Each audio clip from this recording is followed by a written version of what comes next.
On Mother's Day, May 10, 2020, Suzanne Morphew, a 49-year-old mother of two, vanished from her home in Maysville, Colorado, a small mountain community near Salida in Chaffee County. Reported missing after failing to return from a bike ride, her disappearance sparked a massive search, a high-profile investigation, and intense scrutiny of her husband, Barry Morphew. In 2021, Barry was charged with her murder, but the case collapsed in 2022 due to the absence of her body and prosecutorial missteps. The discovery of Suzanne's remains in September 2023, 50 miles away in Saguache County, reignited the case, revealing her death as a homicide involving animal tranquilizers.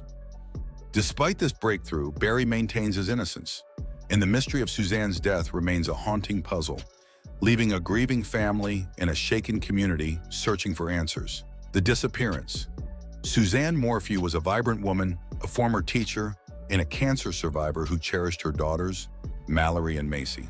She and Barry, married for 25 years, had relocated from Indiana to Colorado in 2018, settling into a $1.3 million home in the rugged beauty of Chaffee County. Their marriage, however, was fraying. Court records later revealed Suzanne's affair with Jeff Libler, a high school friend, and her text to Barry on May 6, 2020, stating, "I'm done," signaling her intent to divorce. That Sunday morning, Barry claimed he left at 5 a.m. for a landscaping job in Broomfield, 160 miles north, leaving Suzanne to enjoy her routine bike ride. When she didn't respond to texts, a neighbor reported her missing. Her bicycle was found that day, discarded in a ravine off County Road 225 near Highway 50, showing no signs of a crash or blood. On May 15th, her undamaged helmet was discovered a mile away along Highway 50, and her sunglasses and hydration backpack remained in her car, leading investigators to suspect the scene was staged. A half-finished cup of coffee, confirmed by DNA to be Suzanne's, sat on the kitchen counter, suggesting she never left for her ride. The Chaffee County Sheriff's Office, joined by the Colorado Bureau of Investigation, CBI, and FBI, launched an exhaustive search across the mountainous terrain. Despite over 135 searches and 400 interviews nationwide, no trace of Suzanne emerged. Barry posted an emotional video on Facebook, offering a $200,000 reward for her safe return, but suspicion soon turned to him, the investigation and charges. By mid-2020, the case shifted from a missing persons inquiry to a homicide investigation. Investigators uncovered troubling details. A spy pen in the Morphew's closet recorded Suzanne's conversations with her lover, revealing her fear of Barry's controlling behavior. Text messages to a friend expressed her anguish, including, "I feel no peace when he's here," and concerns about his emotional instability. A plastic cap from a tranquilizer dart found in the dryer and scratches on Barry's arms fueled theories that he drugged and killed her.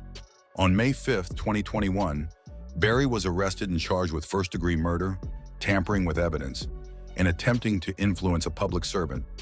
Prosecutors alleged he shot Suzanne with a tranquilizer gun, disposed of her body, and staged the bike scene, motivated by her affair and divorce plans. His conflicting statements, like initially omitting a detour toward the helmet's location and a 4-hour gap in his truck's computer data on May 10th, deepened suspicions. However, the case against Barry was circumstantial. Unknown male DNA, partially matching profiles from unsolved sexual assault cases in Chicago, Phoenix, and Tempe, was found in Suzanne's Range Rover and on her bike's grips, handlebars, and seat, suggesting another suspect. Barry's attorneys, Iris Aton and Jane Fisher Burialson, argued he was wrongly targeted due to investigators' tunnel vision. In September 2021, Barry was released on $500,000 bond, supported by his daughters, who insisted on his innocence. The case collapses. As Barry's trial approached in April 2022, the prosecution unraveled. Judge Ramsey Lama barred key witnesses for the state's repeated failure to disclose exculpatory evidence, including the unknown DNA. On April 19th, prosecutors moved to dismiss the charges without prejudice, citing the need for Suzanne's body to strengthen their case and claiming weather had delayed searches. The dismissal, just 9 days before trial, spared Barry but left the door open for future charges. District Attorney Linda Stanley faced backlash, later recommended for disbarment for mishandling the case and making improper media statements. Barry, maintaining his innocence, filed a $15 million federal lawsuit in May 2023 against Stanley, Chaffee County, and investigators, alleging malicious prosecution and constitutional violations. In September 2024, Judge Daniel D. Domenico dismissed the suit, acknowledging prosecutors' errors, but ruling there was probable cause for Barry's arrest based on his conflicting statements, the tranquilizer cap, and Suzanne's texts about his abusive behavior. The discovery of remains. On September 22, 2023, a stunning breakthrough occurred during an unrelated search for missing woman Edna Quintana in Saguache County, 50 miles south of Maysville. CBI agents stumbled upon human remains in a shallow grave near Moffett, a dry desert field of sagebrush, identified as Suzanne's on September 27 via dental records. The partial skeleton, weathered clothing, a medical port from her chemotherapy, and a bullet were found scattered across the site. The location, 45 minutes from the Morphew home, contradicted earlier search efforts focused on Chaffee County's rugged mountains, where prosecutors once claimed Suzanne's body was in a difficult spot. The discovery raised more questions than answers. Barry was in Broomfield, 156 miles north, on May 10, 2020, and never traveled south, according to his phone and car forensics. His attorneys argued this exonerated him, calling for an independent investigation due to CBI's alleged bias. Suzanne's brother, David Mormon, expressed hope for justice through prosecution of those responsible. Autopsy revelations and ongoing mystery. On April 29, 2024, the El Paso County Coroner's autopsy report declared Suzanne's death a homicide by unspecified means in the setting of intoxication by butorphanol, azapirone, and medetomidine, drugs used to tranquilize wildlife. These findings reignited suspicion of Barry, who owned a dart gun and used tranquilizers for hunting antlers, though no such chemicals were found in his home during 2021 searches. The presence of caffeine in her system corroborated her morning coffee habit, and her bike clothes suggested she was preparing for or on her ride when abducted. Yet critical evidence remains untested. The Morphew family, skeptical of the investigation's integrity, noted that authorities have not disclosed whether Suzanne's clothing or the bullet were analyzed for DNA, which could identify her killer.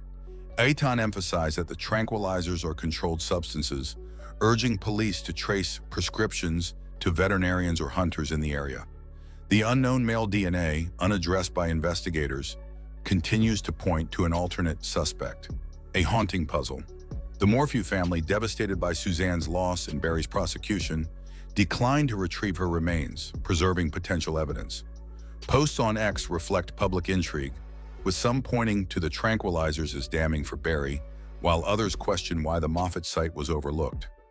The Suzanne Morphew case remains a chilling enigma.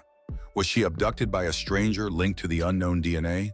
Or was her death a personal act tied to her troubled marriage? The tranquilizers, the staged bike, and the distant grave deepen the mystery. For Chaffee County, the case has shattered trust, exposing investigative flaws and leaving a void where justice should stand. As the Morphews and their community mourn, the search for truth persists, a testament to Suzanne's enduring legacy and the unresolved pain of May 10, 2020. If you found this video informative, make sure to subscribe to this channel for more content.